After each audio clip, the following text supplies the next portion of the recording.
Halo, Assalamualaikum warahmatullahi wabarakatuh. Selamat pagi semua. Untuk modul yang saya bagikan kemarin, apakah sudah dibaca?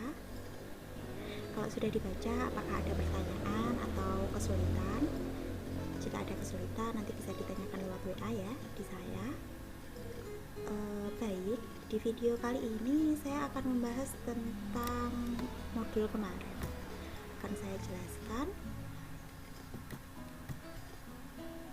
Nah, kemarin kan modulnya tentang aturan sinus, aturan kosinus, dan luas segitiga. Baik, di video kali ini saya juga akan membahas tiga ini.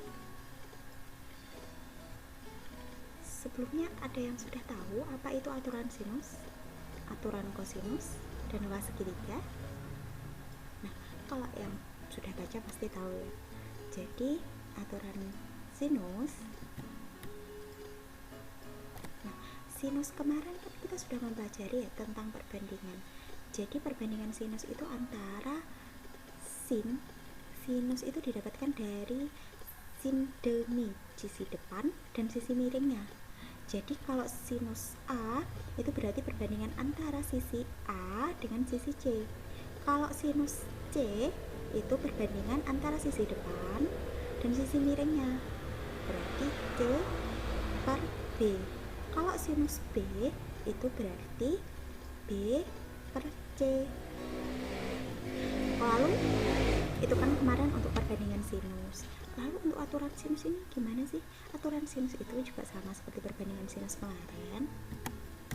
Nah, jadi aturan sinus itu adalah sebuah aturan yang diturunkan berdasarkan hubungan perbandingan nilai sin dan sudut dengan panjang sisi-sisi pada segitiga. Lalu bentuk umum aturan sinusnya kemarin, ada yang sudah tahu? Nah, untuk aturan sinusnya, kalau di modul kemarin kan sudah kita bahas ya. Nah, kalau untuk aturan sinusnya ini konsep matematisnya, jika dari segitiga ACD ini kan terdapat AD yang tegak lurus dengan sisi CD. Sisi AD ini tegak lurus dengan sisi CD, sehingga didapatkan nilai sinusnya adalah sinus A sama dengan sisi CD dibanding sisi AC. Kemudian dari sisi CD dibanding sisi AC ini kita dapatkan nilai CD itu B dikali sin A. Ini menghasilkan persamaan 1. Ini tinggal kita kali silang ya. Kemudian dari segitiga siku-siku BCD itu kita dapatkan BD itu tegak lurus dengan CD. Nah, untuk sinus B itu didapatkan dari sisi depannya, itu berarti CD dibagi dengan BC, sehingga menghasilkan persamaan CD sama dengan BC. Sinus B sama dengan CD dibagi BC. Nah, ini kita tinggal kalikan silang, menghasilkan CD sama dengan A dikali sin B. Ini menghasilkan persamaan 2. Nah, kita tadi kan udah punya persamaan 1 dan persamaan 2. Nah, ini kan sama, ini juga CD, ini juga CD. Jadi, antara B dikali dengan sinus A dan A dikalikan dengan sinus B itu hasilnya sama-sama dengan CD. Maka dari itu kita bisa menuliskan bahwa CD itu sama dengan BC dikali sin A sama dengan A dikali sin B. Nah, ini kalau kita kalikan silang bisa menjadi A, jadi A sin B nya turun ke sini, kemudian B nya tetap di atas, sin A nya turun ke bawah, jadinya A per sin A sama dengan B per sin B. Ini merupakan persamaan 3. Oke. Nah, silahkan dibaca lebih lanjut untuk pemahaman konsep matematisnya di modul yang kemarin ya. Nah, lalu bentuk umum dari aturan sinus kan kemarin sudah dapat kita simpulkan ya. Untuk bentuk umumnya ini ada 3 persamaan, A per sin A, B per sin B, dan C per sin C. Nah, ini cukup dua persamaan aja yang kita pakai kalau buat mencari soal. Jadi cukup A per sin A, sama dengan B per sin B, atau B per sin B sama dengan C per sin C, atau A per sin A sama dengan C per sin C. Oke. Dari sini ada pertanyaan? Kalau belum, kita lanjut. Nah, aturan sinus ini berlaku pada setiap segitiga. Aturan sinus ini digunakan untuk menentukan unsur-unsur sisi atau sudut yang lain dalam segitiga apabila sebagian unsur diketahui. Kemungkinan unsur yang diketahui yaitu sisi, sudut, sudut, sudut, sisi, sudut, sisi sudut. Nah, ini kan ada empat angka ya dari dua persamaan ini. Jadi bisa sisi, sudut, sisi sudut atau sisi sudut gitu. Ini tinggal dibolak-balik. Jadi dari dua persamaan ini mesti satu yang dicari dan tiga yang sudah diketahui. Baik, kalau tidak ada pertanyaan, saya lanjut ke contoh soal. Di modul sudah ada contoh soalnya, tapi ini juga saya berikan contoh soal lagi untuk menjelaskan ya. Jadi soal yang pertama, jika diketahui sisi ABC, jika diketahui suatu segitiga ABC, diketahui panjang sisinya itu BC sama dengan 8 cm, kemudian sudut B itu 45 derajat, sudut A itu 30 derajat. Yang ditanyakan adalah panjang sisi dari AC. Berarti kita mengetahui sisi, sudut. Ini bisa kita cari dengan rumus aturan sinus. Penyelesaiannya untuk gambar ilustrasinya seperti ini. Jadi sudut A tadi 30 derajat, sudut B 45 derajat, kemudian sisi BC.